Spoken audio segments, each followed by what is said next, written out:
Doctor ortho, अब दर्द भी घुटने टेकेगा। बिहार विधानसभा चुनाव 2025 के दोनों चरणों का मतदान पूरा हो चुका है। इस बार मतदाताओं ने रिकॉर्ड तोड़ वोटिंग करके इतिहास रच दिया है। 40 साल में पहली बार बिहार में वोटिंग का आंकड़ा 65% से ऊपर गया है। दोनों चरणों को मिलाकर करीब 66.90% मतदान हुआ, जो 2020 के मुकाबले लगभग 9.6% अधिक है। अब सबकी नजरें 14 नवंबर की मतगणना पर टिकी है, लेकिन इस बार भारी मतदान के बीच एक और दिलचस्प चर्चा शुरू हो गई है। क्या इस बार नोटा का असर कई सीटों का खेल बिगाड़ सकता है?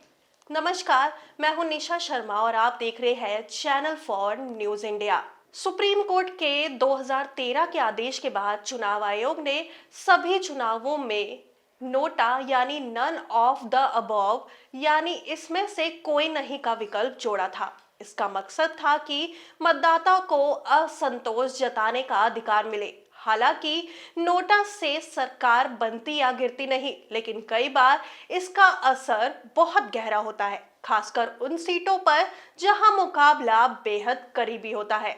बिहार में 2020 के विधानसभा चुनाव में लगभग 30 सीटों पर हार जीत का अंतर इतना कम था कि नोटा में पड़े वोटों ने सीधा असर डाला। इसमें से 10 सीटों पर जेडीयू ने बेहद मामूली अंतर से जीत दर्ज की, जबकि कुछ जगहों पर एलजेपी, निर्दलीय और वाम दलों को फायदा मिला। उदाहरण के लिए गोपालगंज के भोरे सीट पर जेडीयू ने सीपीआई एमएल को केवल 462 वोटों से हराया, लेकिन वहीं नोटा में 8010 वोट पड़े, यानी हार जीत के अंतर से करीब 17 गुना ज्यादा। अगर ये वोट किसी उम्मीदवार को जाते तो नतीजा कुछ और हो सकता था। इसी तरह बेगूसराय की मटिहानी सीट पर एलजेपी ने जेडीयू को 333 वोटों से हराया, जबकि 6733 वोट नोटा में गए।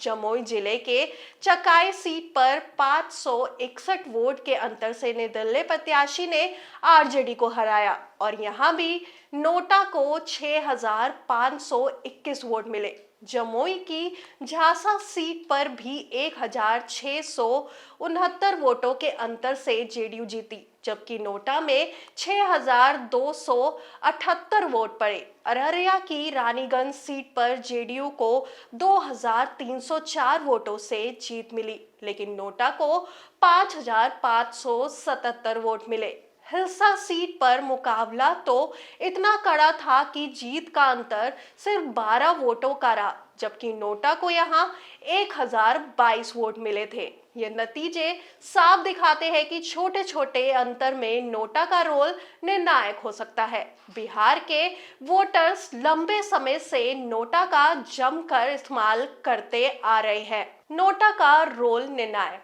2014 लोकसभा चुनाव में 1.6%, 2015 विधानसभा चुनाव में रिकॉर्ड 2.5%, 2020 चुनाव में 1.7% वोट नोटा के पक्ष में पड़े थे। 2024 लोकसभा चुनावों में ये आंकड़ा फिर बढ़कर 2.1% तक पहुंच गया। अगर यही ट्रेंड 2025 में भी जारी रहा तो इस बार भी कई सीटों पर नोटा किंग मेकर की भूमिका निभा सकता है। राजनीतिक दलों के बीच अब भी ये चिंता बढ़ रही है कि नाराज मतदाता कहीं अपना वोट नोटा में डालकर समीकरण ना बिगाड़ दे। कई विशेषज्ञों का मानना है कि इस बार मतदान में आई ऐतिहासिक वृद्धि के पीछे आंशिक कारण ये भी है कि लोगों ने अपना संतोष व्यक्त करने का रास्ता चुन लिया है, यानी वोट जरूर डाला लेकिन किसी के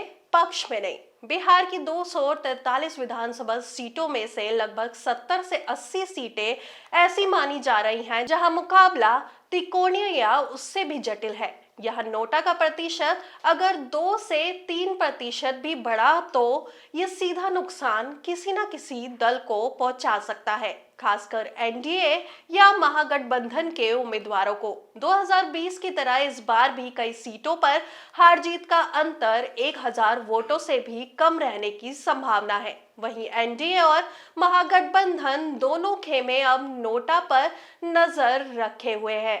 एनडीए के नेताओं का कहना है कि जनता उनके विकास कार्यों से संतुष्ट है, जबकि विपक्ष का दावा है कि लोग असंतुष्टि जाहिर करने के लिए नोटा दबा सकते हैं। कुल मिलाकर इस बार बिहार में एक तरफ रिकॉर्ड तोड़ वोटिंग ने इतिहास रचा है, तो दूसरी तरफ नोटा ने सियासी समीकरणों में नई अनिश्चितता पैदा कर दी है। जहां एग्जिट पोल एनडीए की वापसी के संकेत दे रहे हैं, वहीं कई राजनीतिक दलों का डर है कि नोटा उनकी मेहनत पर पानी फेर सकता है। अब सबकी नजर 14 नवंबर की सुबह पर है, जब वोटों की गिनती शुरू होगी और यह साफ हो जाएगा कि क्या बिहार में जनता ने विकास को चुना, बदलाव को, या नोटा को अपनी आवाज बनाया। सस्पेंस बरकरार है, क्योंकि बिहार में हर वोट की कहानी अब नोटा से जुड़ने लगी है।